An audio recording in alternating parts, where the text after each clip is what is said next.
Okay, another sun's starting to come up over there. I think it's about 6:30. I've been up since, well, I would look out there and it would just be dark and stars. And then you see a little faint little, tiny little glow coming up. But I'm having a rough morning. The nausea's pretty bad. I'm not on the bathroom floor. Let me see. It's right over there. Like, okay. I got the tablet next to the bed, next to the bathroom. And I have playing. It just looks like I don't know, a cave or whatever with a fire and thunder. And then the speaker on the floor over there. And that's what I sleep to. It helps me sleep a lot. Daylight coming up. Okay, I'm gonna try to turn on my bedside lamp. Where's my remote? Half of my hamburger, I didn't eat it. It's on the counter for them for later. It's on them for later. Oh, you guys get hamburger for breakfast? Yeah, later. It's got bacon and the cheese is on it. Get off my pillows, get off my pillows. Lola, get off the pillows. I love you, but I don't need your butthole on the pillow. Okay, I'm heading out. I'll call you in 64 Village Peoples. Do what? I said I'm heading out and I'll call you in 64 Village Peoples. Hi. I don't understand what you're talking about. I'll call you in a little bit. 64. You guys are not getting breakfast for like at least another hour. What was it, 6:30? Oh, Yeah. Hour and a half. See, they're out of there usually. They go out, they do a morning potty, and they get like a little piece of dehydrated chicken, but we ran out. So they gotta wait till payday tomorrow to get it. Today. But so, oh, they're very upset and spoiled. So they're not understanding. Like, we went outside. I'll call you in a little bit. Yeah. I will go. Ask Daddy where's your chicky chunks at. Sorry, guys. I don't know, the chance of me being back are probably 50-50. I'm not feeling good. Then why don't you just sleep in and stay home until noon? You're the boss, Michael, and then go work in the evening time. I got shit I have to deliver. Oh. They're doing another, like, a house flip. Gross. But what he does is they get grants for, people get grants to make their homes more energy efficient and better, like new windows or new flooring and stuff like that. So that's what they go and do. But now they're doing, this is one that I guess just, it's not a grant. The guy wants like the whole house remodeled. So he's been really busy with that. And when it's not super hot here now, it's just working up to the 80s and 90s. But when it's 110, 120, they have to start work at like, 5 o'clock in the morning because it's only like, well, it's still like 90 some degrees out at 5. It doesn't, when the temperatures are up in the 110 pluses to 120s, even the 100s, it don't get, like, when the sun goes down, it don't cool off here. It's still, you can go out at 3, 4 in the morning and it's still 90 degrees. Yeah, I don't want to be here. I haven't wanted to be here. Came here just because I thought this would be the best place for when I pass for Michael, because his parents are here. But if I got any time left, I don't want to spend it here in Arizona. I don't. But I have no way of getting out of here. So, and Michael's not trying to get me out of here. So, yeah. I'm just rambling. So, I'm having a rough morning. I just pulled this out of my sports bra. But when you're puking and nasty, I'm not a smoker. I didn't smoke anything before the brain tumors. So trying to be nauseous and puking and then try to puff on this is just, it's not an easy thing to do at all. So, Yoda, stop. Trying to get them neutered here next week. Stop. Because she's going into heat again. She's old as hell, but dogs go into heat as long as they're alive. So it's a vigil to keep these guys away from these guys. So Mama Gypsy right here. This her kids too. That's what's really gross. Yoda, you perv. He don't care. Yoda, you're a pervert. You're trying to hump your mom. Look at, she's just so beautiful, and she's so beautiful. Just such a beautiful, sweet girl. And she's a chunky girl. She loves her foods. Daddy says he left some of his hamburger from last night. I was asleep. I've been going to sleep about 7:30 at night. So, oh, we're trying to get at the covers. Okay, hang on. Don't want to lose my light switch. And there goes Yoda underneath the covers. Okay, everybody settle back down now. Okay, they did their morning potty. Michael's off to work. So, light. He just gave me my RSO little gummy. This is, yeah.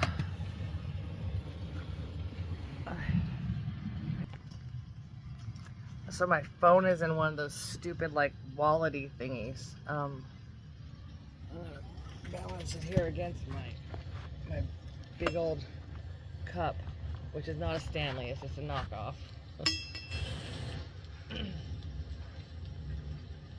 Puppy's behind me.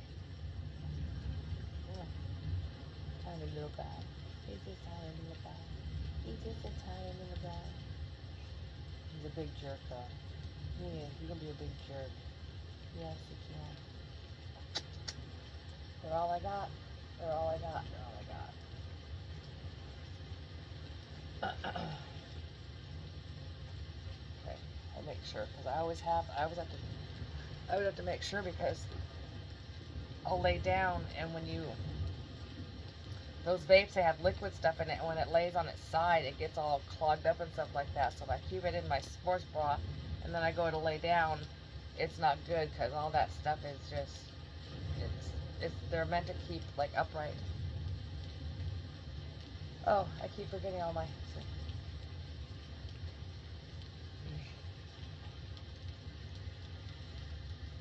let me turn it up. Where's it? Oh shit, where's the volume at?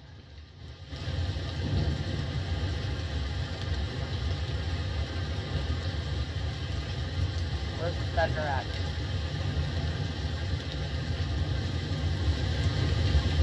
Let's see. So yeah, I'll just turn that off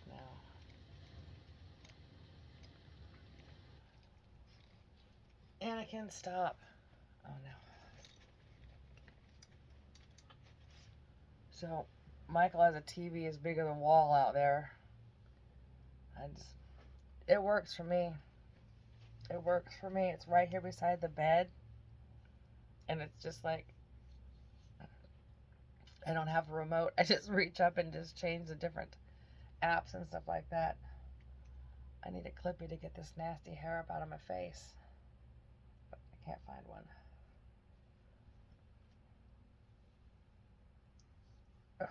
Waiting for that gummy to kick in so this nausea goes away.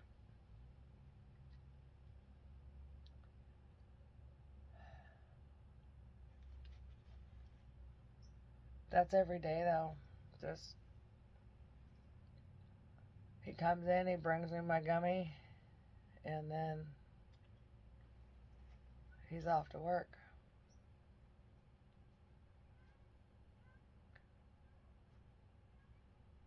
I can hear my big feral cat guy outside. River.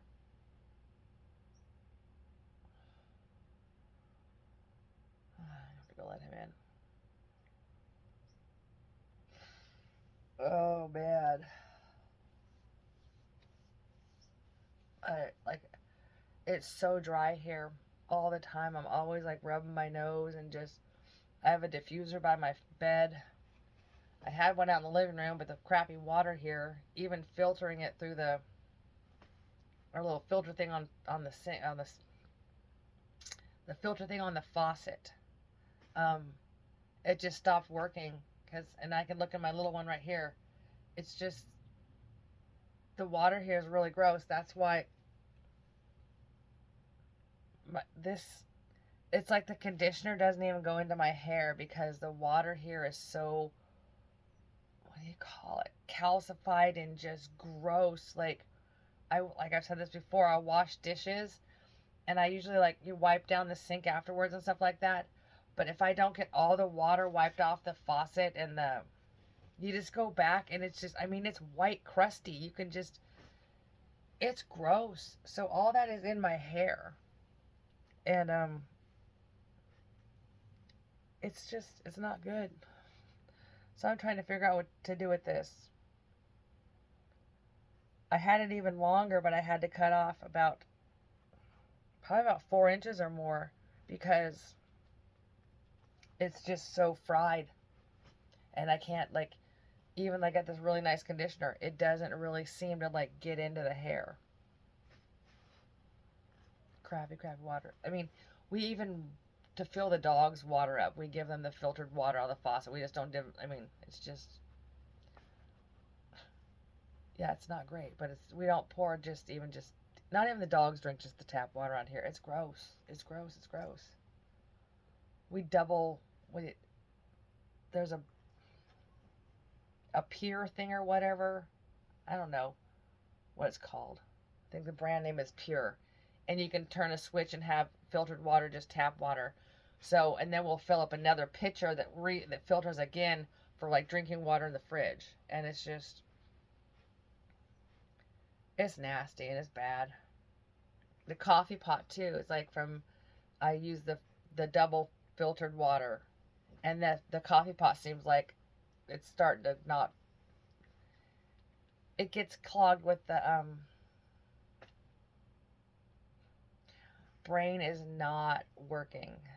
Brain is just not working. Trying to talk and I know I'm sounding really bad.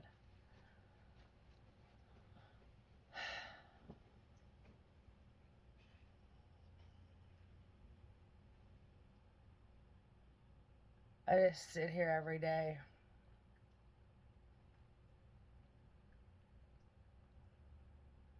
I don't know what's happening to me. I didn't think I'd be here. I didn't think I'd be a long time ago. I thought when we got to Arizona, I was going to be gone in about 3 months. I didn't have a choice. There's a pandemic raging in Seattle, and no doctors were seeing me. So I was trying to do the best thing for my spouse, to bring him where his parents are, so he could have support when I go. The cannabis is keeping me here. Like, that's an amazing thing, but I don't have a doctor to tell me what's happening or why.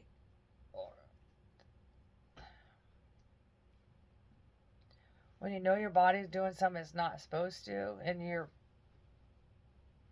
physically sick, you're supposed to be able to get help from a doctor.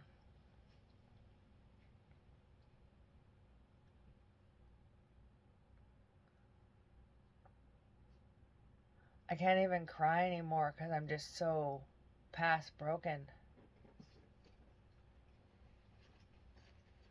I keep telling myself, well, I guess I'm here for a reason, and I think that reason is to help other people use cannabis and make it so it's not considered like a bad drug like heroin and cocaine and meth, Cannabis isn't, it's a medicine.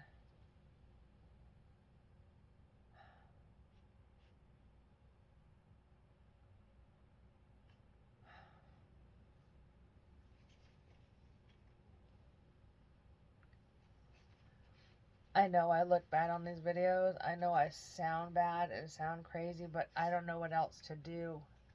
I don't know what else to do. I'm just desperate for help. I'm just desperate for someone to talk to, someone to understand that what's going on,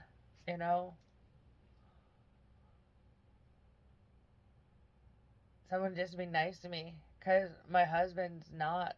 He's just, I don't even, I can't, my brain is so far gone from not having like human contact and having like people in my life. I mean, I can't believe I'm driving a car for the first time in 6 years. I mean, and I can't go far. I'm getting in and driving to counseling appointments, or, you know, well, when Marceline was here, I got into Walmart to like pick up like 3 things in the produce department, you know, and that was a lot. But I can't get into the grocery store and shop for myself. They don't have the little plastic carts here, or a little plastic basket. It's weird.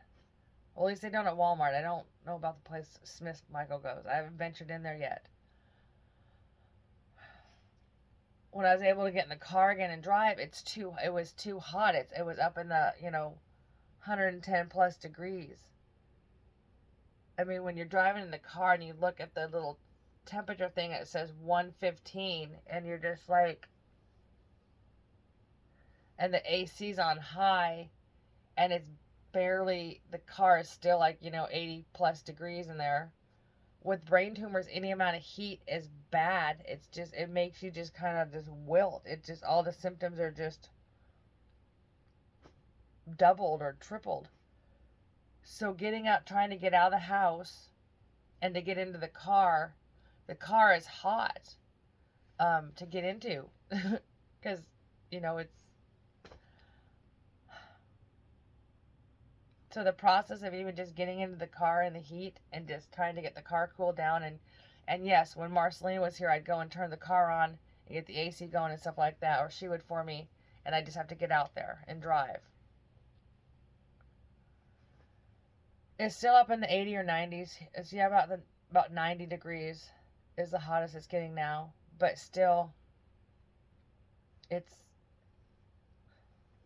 I'm from Seattle, so 90 degrees, that's like, I heard they had heat warnings, and where they had cooling centers because it was over 85 for a certain amount of days. In Seattle, they had cooling centers opened up. I think that's just like where they open up like a gym or a church or something, and they just let people come in there with, they have like tables and benches and stuff set up, so elderly and disabled and people that don't, are more affected by the heat can go in and cool off. But yeah, 85 degrees here, and it's just like, you see people. I went to one of my counseling appointments, and like, the lady was wearing like boots, and like, she was dressed like I would dress back in Seattle, And I was like, it's like 90 degrees outside. She goes, well, it's fall. I'm like, you guys would freeze up in Seattle. You wouldn't know what to do with yourself.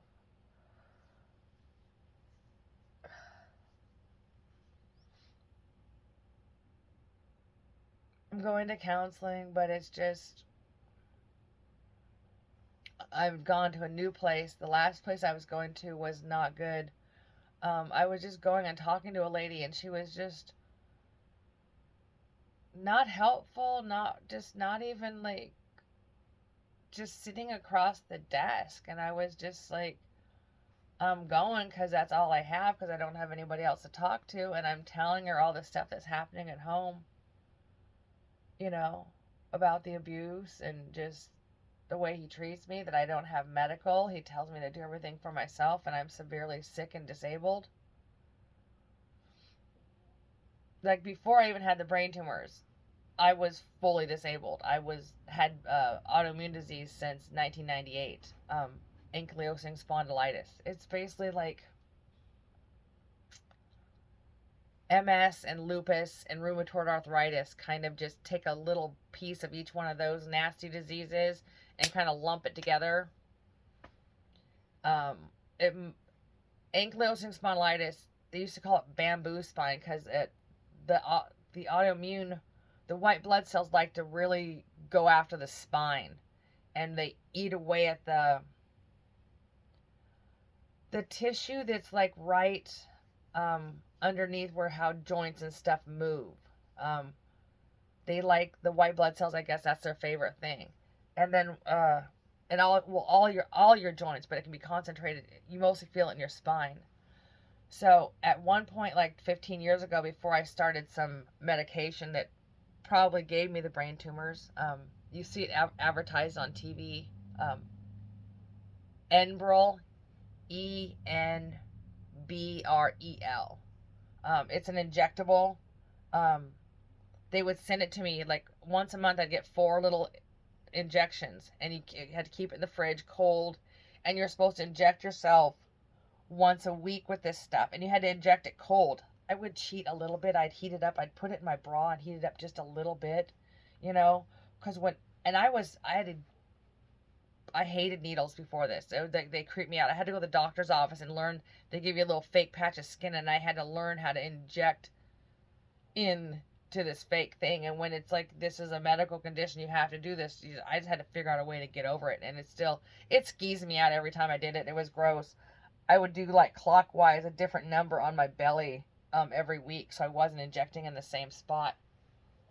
But that Enbrel, it has a black box warning, which is, hey, take this medicine. It's going to probably help some of your symptoms and stuff like that. But there's this is why it's a black box warning. It says, but this could also kill you, cause cancers, or just, I guess, do something that'll kill you. I was so desperate to take this medicine because I was literally bedbound with the autoimmune. Like, my body was turned into just like stone. My joints were I couldn't move them, and the pain. So taking the Enbrel, it was a miracle drug at first. It got me out of bed, and it got me moving around. I was able to drive a car again. But it's short-lived. Autoimmune is just tricky. I mean, autoimmune is like it's your own body attacking itself. So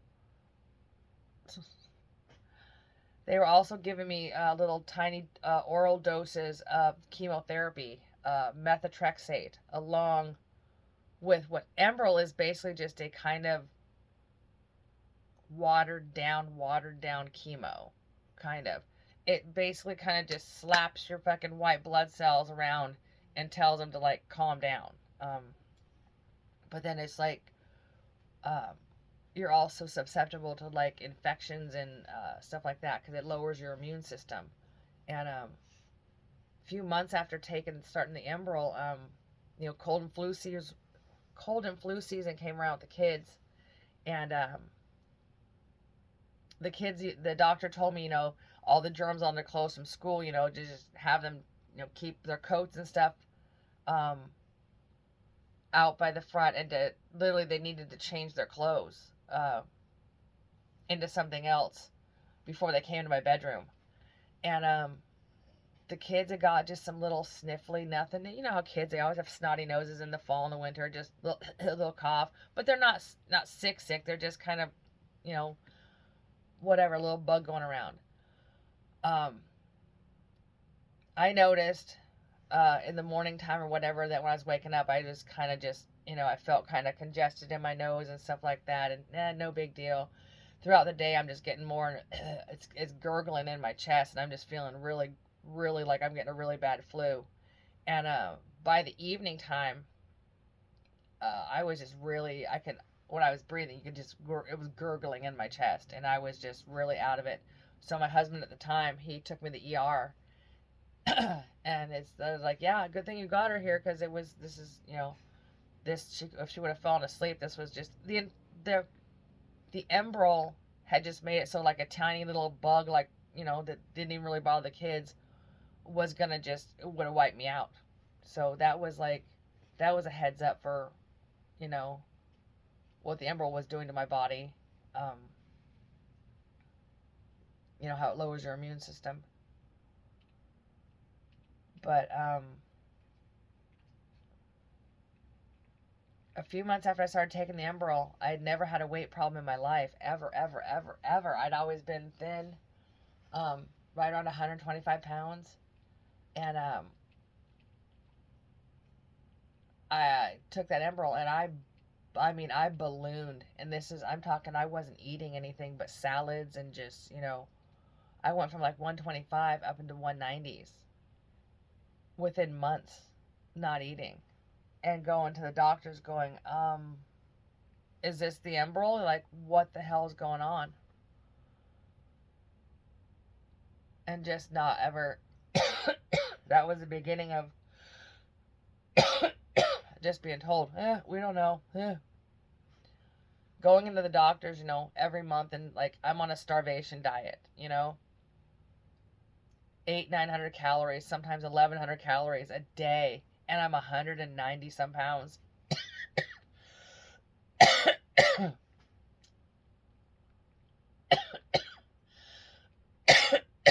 It took years.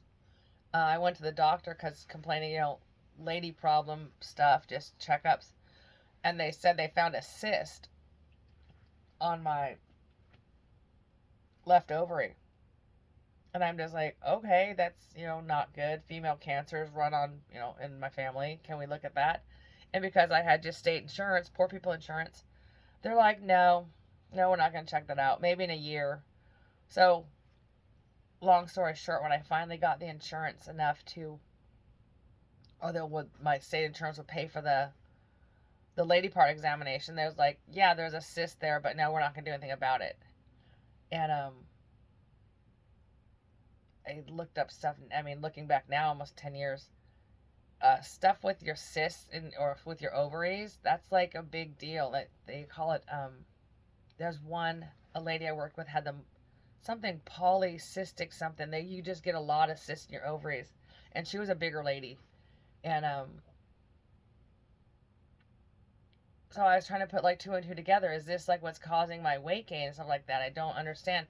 But never getting any answers, never doing any further testing, anything like that. And you just have to move on with your life and go, well, I'm a poor person. I don't have, great insurance. So I guess I don't get medical care. And it's just a shitty, it just doesn't make any damn sense. Like, I can't wrap my head around the fact that just, like, little kids that need, like, heart surgery. Their parents don't have $150,000, so the kid just doesn't get surgery, Or you have to go get a GoFundMe, or they have to raise money so that their kid, or not even just a kid, a person has to get a surgery that's, like, life-sustaining or needed. And that's just the United States. It's not, they don't do that in other countries. Power on. The speaker just turned off.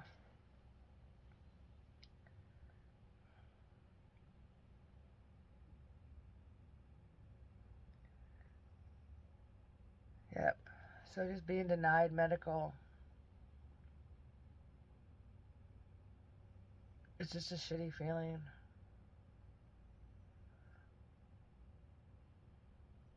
So there was other things going on, like my stomach was bloating.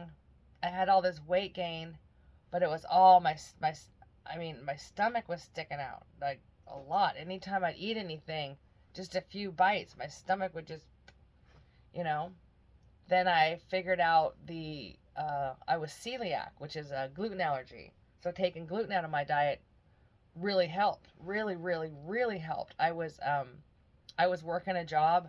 I was using a cane just to get around and stuff like that. Doing pretty good. Actually having days where I didn't need the cane. Because I took the gluten out of my diet, my joints and everything, and the autoimmune seemed to just kind of went on hold. My body wasn't great, but it wasn't like in pain. And that was from taking gluten out. But I was still, anytime I'd eat something, and I'm talking like a salad, something just healthy,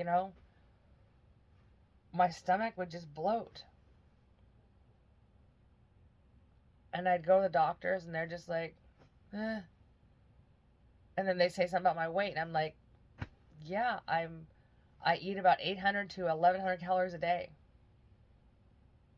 And they just look at you like, you're making this up or whatever, because you're 190 pounds.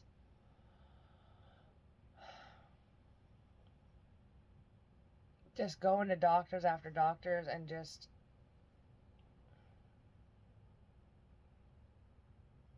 you're vulnerable. Your body's not doing something it's not supposed to. You're not feeling well. You're trying to go do something to facilitate, take care, advocate for yourself. And you go to these doctors. I hate saying doctors because they're not. They're just pharmacists with a fucking, they don't want to treat anybody or take care of anybody. They just want to fucking, here, take this drug and, you know, not care about a person, just see a fucking paycheck. Going to doctor after doctor, and I had dealt with the autoimmune for already over 10 years at this point, and I wasn't going to the doctor for that because it was just like, it's an autoimmune, there's not really anything they can do about it. So I just was doing natural stuff on my own. So I wasn't used to going to the doctor all the time, but when stuff just started going wrong, I knew something was wrong with my body. I knew something, and it wasn't just the autoimmune, it was something was wrong. And I was being just told nothing's wrong with you, or just,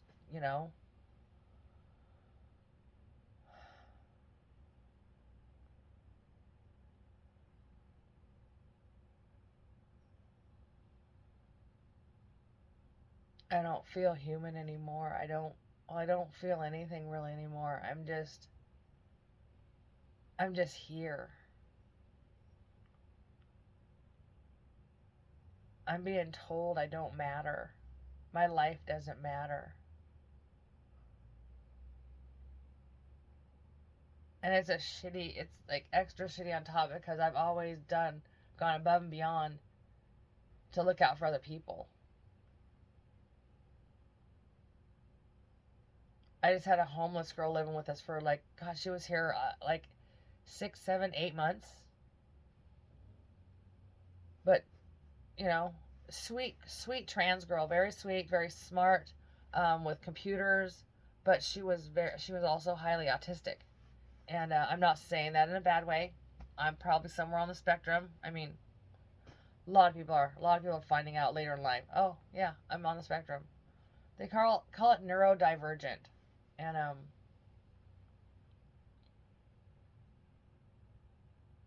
so I was just my mother instincts were kicking in. I was trying to take care of her. She didn't know what to do with this. She was a child. I mean, I think she turned 19 while she was here. Her parents had kicked her out at 18.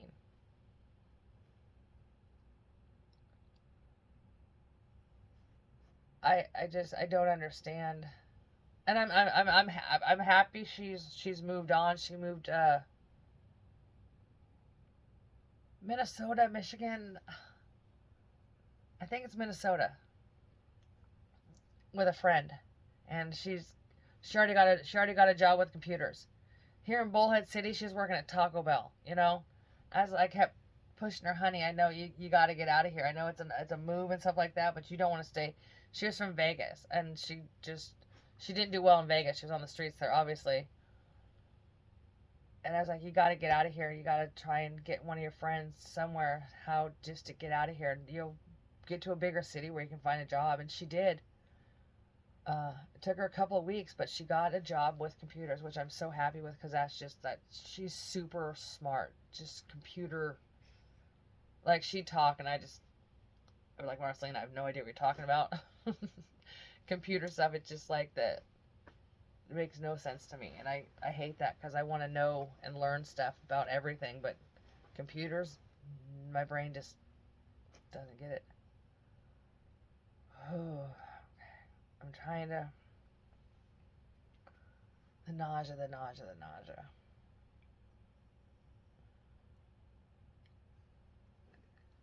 The RSO, I'm just waiting for it to kick in.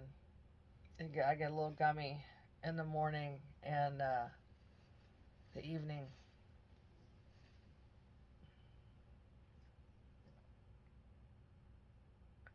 There's no one here to talk to.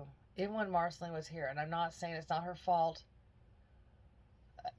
she would come also. I mean, as soon as she woke up in the morning, she'd come and check in on me, open my door right there, and just, because the kitchen's right there.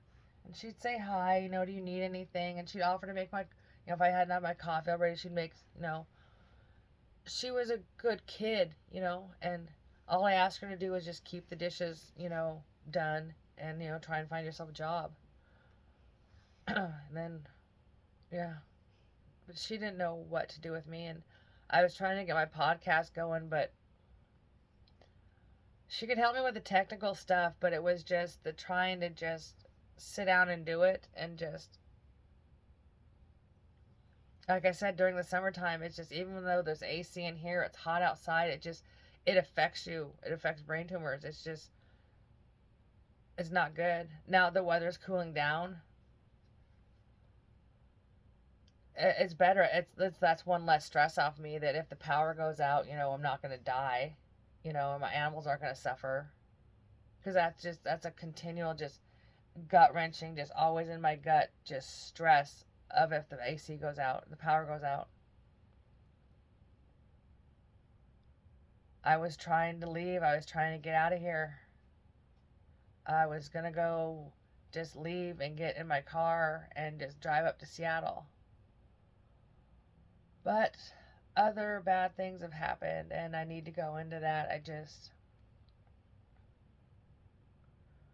I'm just turning on this camera, just trying to get myself used to turning on the camera again, and just,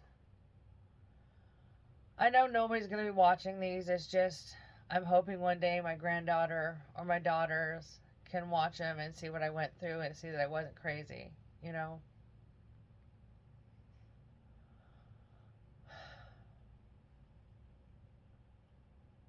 But it's just bad. My mental health is just, it's gone. I don't have a support system. I haven't had one since I've been in Arizona. It's just been Michael, and he's not a supportive person.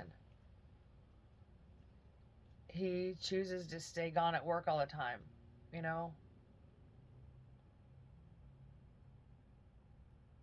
I ask him to contact my children, to contact anybody back from Washington, and he doesn't. I don't know what's going on. I don't know why people aren't talking to me. All I can think of is that Michael has told them something bad, like, oh, she's not brain tumor, she's just crazy, I'm dealing with it, don't worry, you don't need to contact her. I'm like, is he telling people like I'm crazy? I feel like that's what he's doing, but then I sound even more crazy for saying that. And so I'm doing exactly what he wants me to do. Just look crazy to everybody, so he can just be like, oh, I did the best I could to take care of her, but when I die, that's what I'm terrified about. That's what keeps me up at night and just makes me sick to my stomach, is when I die. Not only is it going to be horrific because he either leaves when I'm tanking, when I'm getting really bad, or he's yelling at me.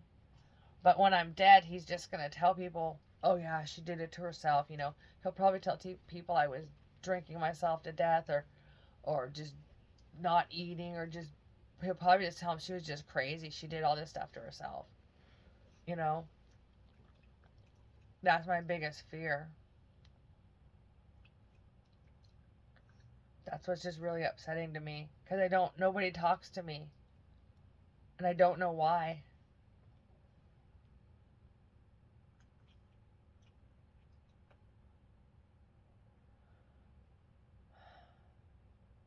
I just feel so stupid turning on this camera like this. Ooh, the clouds look cool out there. Sun's coming up. You can see some planes flying. I can go sit outside right now, and it's just like, back in Seattle, you step outside and you just hear noise. You hear cars and people and just life going on. Like, I step on my balcony in Seattle and it's just like, I don't know, it's just like life was going on around. Here is just depressing, and just, it's just sad. It's just dirt and just these, just,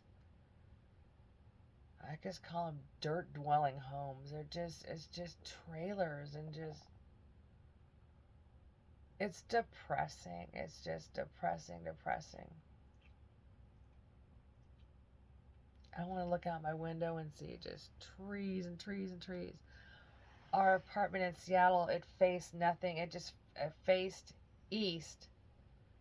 So I got to see the sun coming up if I wanted to every morning. And it was just trees and a green belt. And off in the distance, you could see the lights from 167, a freeway, one of the main freeways in Seattle that turned into like 405 and all the other ones that took you up to Seattle. And so that was in front of us, and then behind us was I-5, a couple miles up towards Federal Way. We were in Kent, and this up the hill more Federal Way was, and then there was another side freeway that connected the 167 and the I-5 that was beside us somewhere down the street from us. So, but the air was not, it didn't seem for as much traffic and stuff like that. The air was gross. I mean, probably because all the trees and stuff there, but I'm pretty sure if I had like one of those thing that checks the air, if I would have checked it on my phone and stuff like that, like I didn't even think of that then. Yeah, the air quality probably wasn't great there, but I miss it. I wanted to get back there. I don't want to die here in Arizona. I don't want to be around these people, around this type of life. It's like a different planet to me here. A different planet.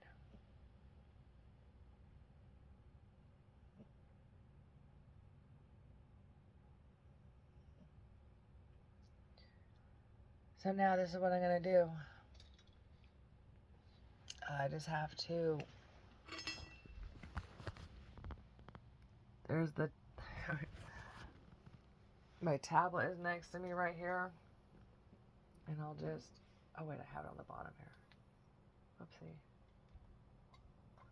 There's the tablet right there next to me. I gotta go return the speaker on because it turns off when it's not in use. And then my day is just spent listening or staring at that thing. I mostly just put on it has to be just something mindless and funny, or yeah, my lovely bedroom door opens up out into the laundry room right there. Hey, I'm happy I have a washer and dryer. So. I just have these guys to talk to. There's nobody on my phone. Nobody returns even emails. So, I've rambled on here now for almost 45 fucking minutes. Just rambling.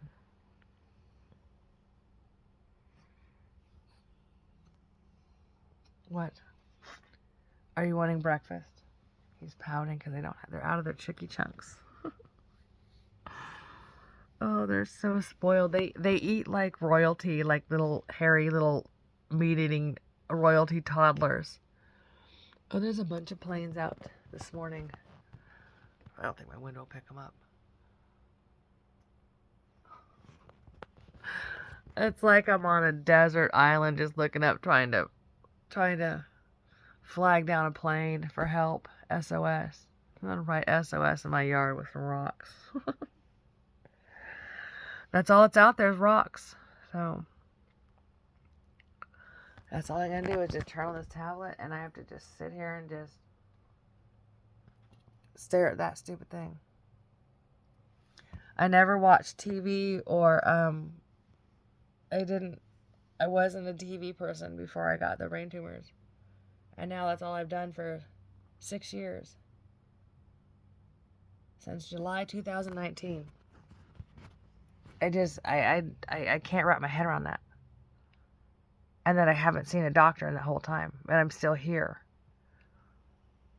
And that I just wish I could get it out there. This is cannabis. Why does that look so funny like that? Was I sleeping weird on it? That just looks... I mean, I look gross right now anyway. It's just... that just looks like it's sticking out kind of weird. Who knows? I need to get out in the sunshine because In the summertime here, it's too hot to go sit out in the sun. It's too hot. So people are indoors. But in the wintertime, when it's just, in the 80s and 90s, then, yeah, I need to go sit outside in the sun today and get some sunshine on my face because I'm looking pasty again. That's all I do. I go sit outside. I feed my pigeons and hang out with the puppies and then come back in and just stare at a tablet. And my mind is gone. I'm telling the therapist and everything, my counselor and stuff I go to, that I want medical aid in dying, and I can't get that here in Arizona. That's why I was also trying to get back up to Washington. I don't want to be here no more. I don't have a quality of life. I don't. I have zero quality of life. Okay, I can't hold this phone anymore. It's just, I was looking. Look at that. It's like doll hair. And I have some really pretty good conditioner, and it's just not.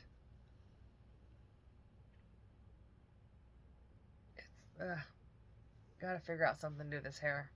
Probably time to just cut this, and I don't want to let it all grow out because I like having the shaved head and stuff like that, but I don't know, maybe it's time to just let it all, just cut it and let it all grow out, because this isn't looking good. Not at all.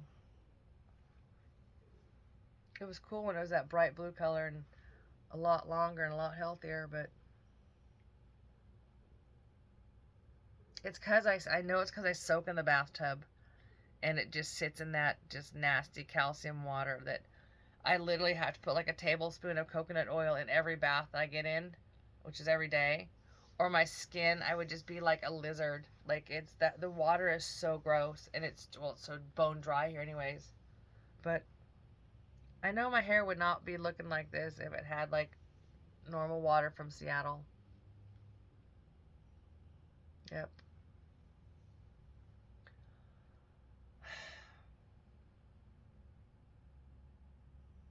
I just don't want to sit here anymore, and that's all I do is I'm sitting here. I'm just rotting in this bed.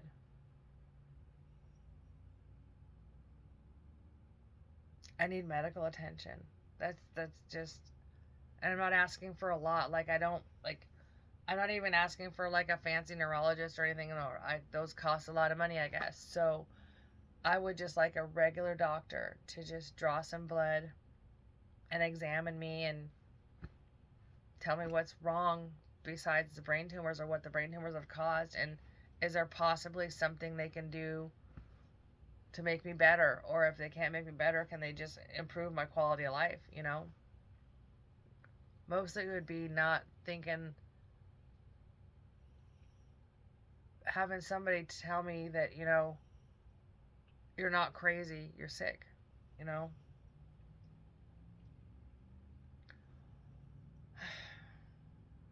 I'm just uploading these to YouTube because I don't have anything else to do. Facebook is a waste of time, but I haven't been on there in a while. The past year, I would go on there and just, I had nothing else to do. Just kind of just scroll through Facebook, You can't, there's no news sources. There's nothing. I'm used to turning on CNN, and that's dumb me back in the day thought that was like the news, I want to be informed about what's going on in the world. I want to just feel connected to people, but social media is not the way. Especially when I was just generally asking just for connections and people to talk to, and just stuff like that. And then just the past, since the pandemic, since being sick, like the George Floyd thing, and it's gone, just Trump and just the pandemic, and then just Gaza and Palestine and all the other places on the planet that are just we're not even seeing them because the regular news isn't putting out there. The Congo and Sudan and Ukraine, all these places around the world where horrible things are happening.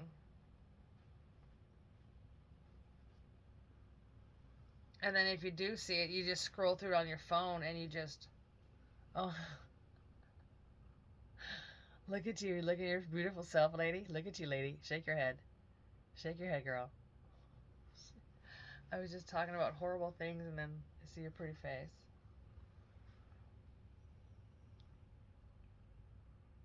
So people are just desensitized. And then I see the movies and stuff and the TV shows that Michael watches.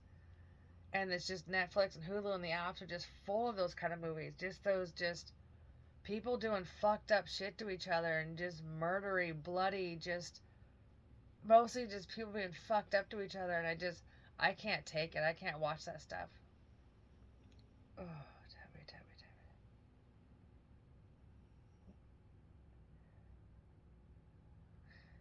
Oh, that's a good wave of nausea right there.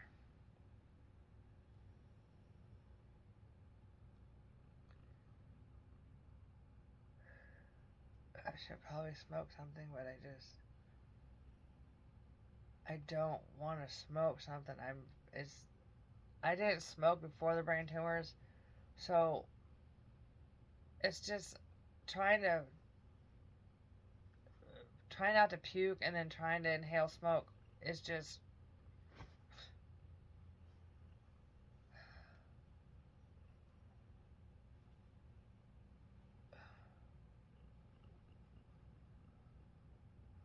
ugh.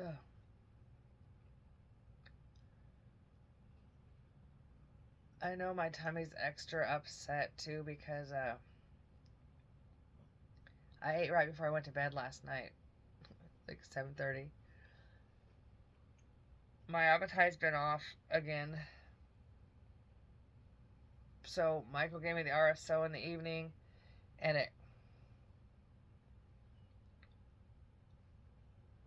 ugh.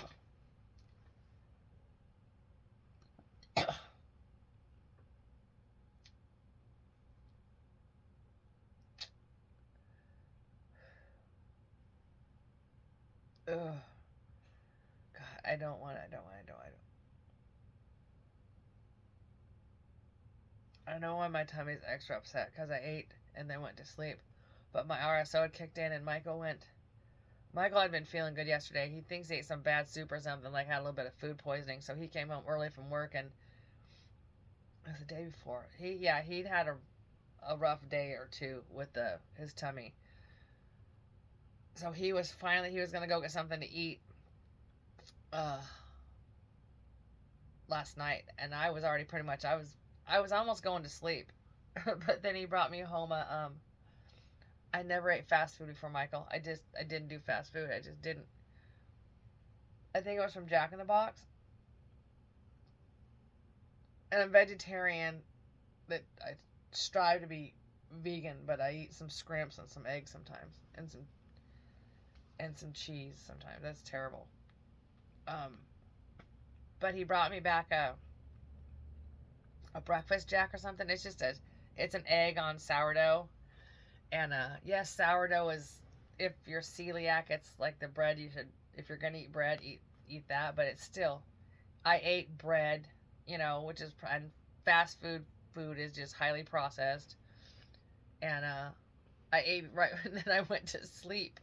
So I know having that bread in my tummy all night is just making things worse, making the symptoms worse, and just making my tummy all yuckier.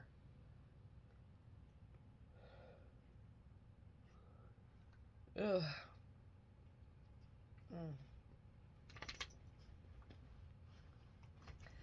Anakin, leave the cat alone.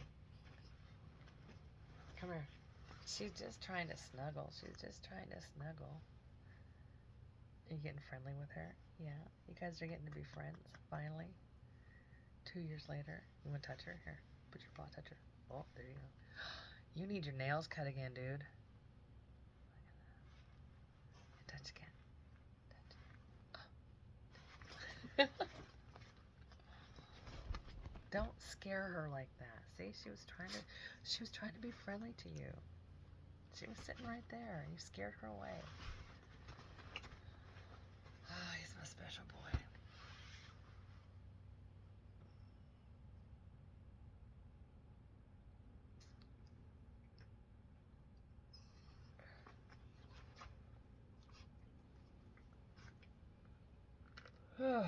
Tummy is just feeling really wonky right now.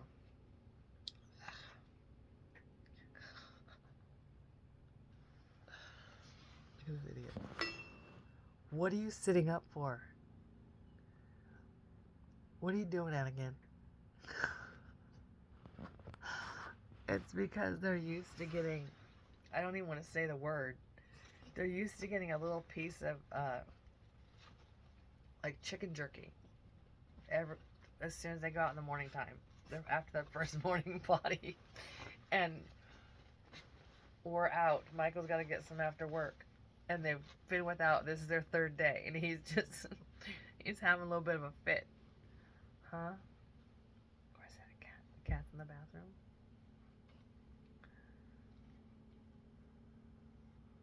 So this is my life. Just puppies. And kitties. Oh yeah, and a guinea pig. So, and my pigeon. So, critters. Critters are my life. I had my 2 old girls, puppies, and then it'll be 2 years next month in November.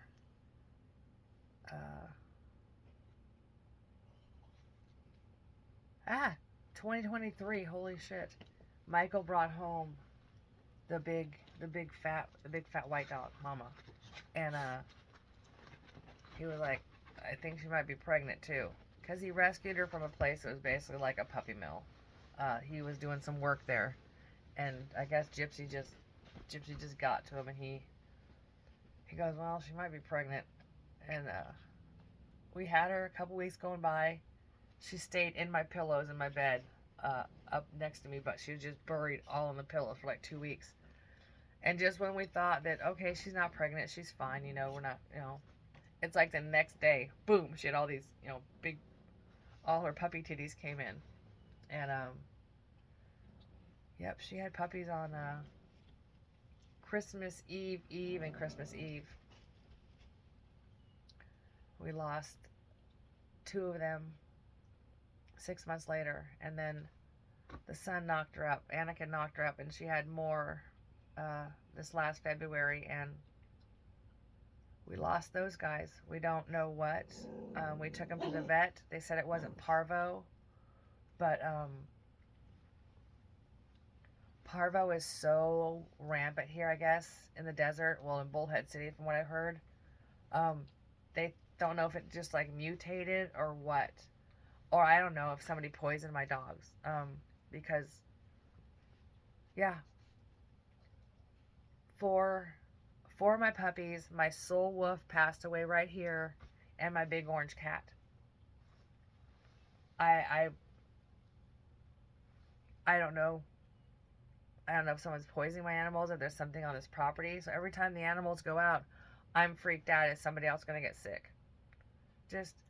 It's just nothing but just stress and just all the time.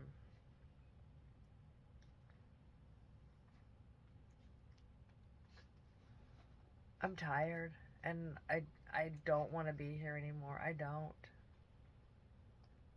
It's like a catch-22, or I don't know if that makes any sense. I desperately want to be alive. I desperately want to live, and I have so many fucking dreams and aspirations and shit I want to accomplish, but I can't. I'm in a sick body, and I don't have a support system, and I'm trapped, and my quality of life is nothing. So I would like to medically end, just, I'm not suicidal. I'm just tired of having a broken body and being called crazy and not having basic medical care. So I want to medically end my suffering,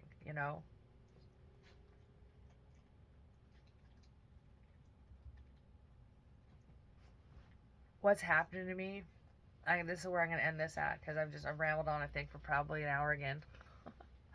But when you don't have anybody to talk to but a counselor once a week, it's just, what's happening to me, I just want to make this very, very clear. I'm not special. I'm not saying like, oh my God, this is just poor put upon Leslie.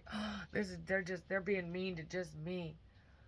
No, I'm keep on talking, and I keep on trying to get my story out there and get people to hear what's happening to me, so that they can maybe listen to friends and family members and coworkers or whatever, somebody else, and maybe believe them and help them, or if it happens to them themselves, to advocate and stand up for themselves, because the medical system is not, it's not here to help us. It's just a way they just collect money. It's not a it's not a the United States healthcare system is not here to help people or make you better. In the most part, I know there's some good doctors out there, but for the most part, it's not. It's a very big money making entity. So that's why I come on here, because I just have to keep saying, maybe somebody will say, hey, well, so and so, they're saying their doctors aren't listening to them and they're not getting care, but we thought they're doing it for attention. Maybe I should really listen to him or her, because that's literally what most people need, is just to be seen and heard for something, especially if something that's hurting them. So I keep talking and keep doing this because I'm not the only one. That's the thing.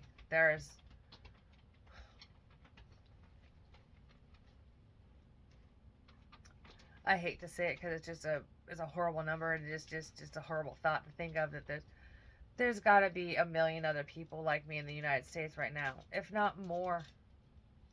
And that is just so disgusting. That are being left to die, suffer with medical conditions that could be treated. If not cured, at least treated with compassion,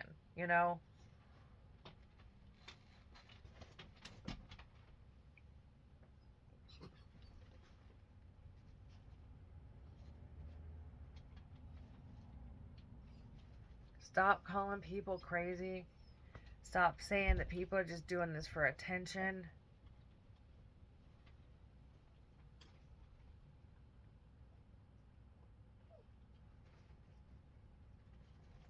We live in a really evil world, and I hate that. I never used to believe that. I always believed that the good outweighed the bad, but no.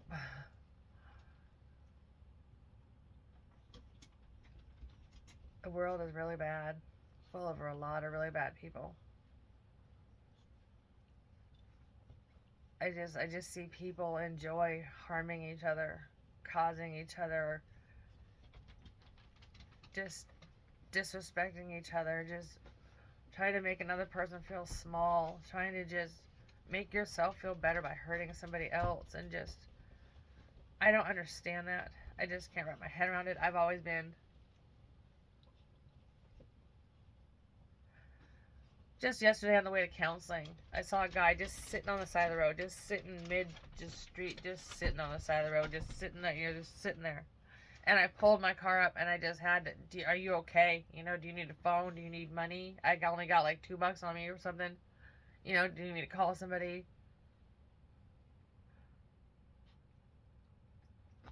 Because I know what it feels like to just be left and just ignored.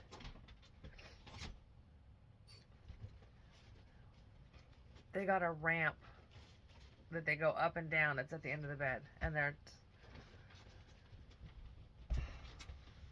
Okay, it's a good time. I gotta turn this thing off anyways. I've rambled on for an hour. So, I'm just uploading these to YouTube. That's all I can do. I hope someday my granddaughter, wish my daughters could see these and see I'm not crazy. I just need a doctor. That's all.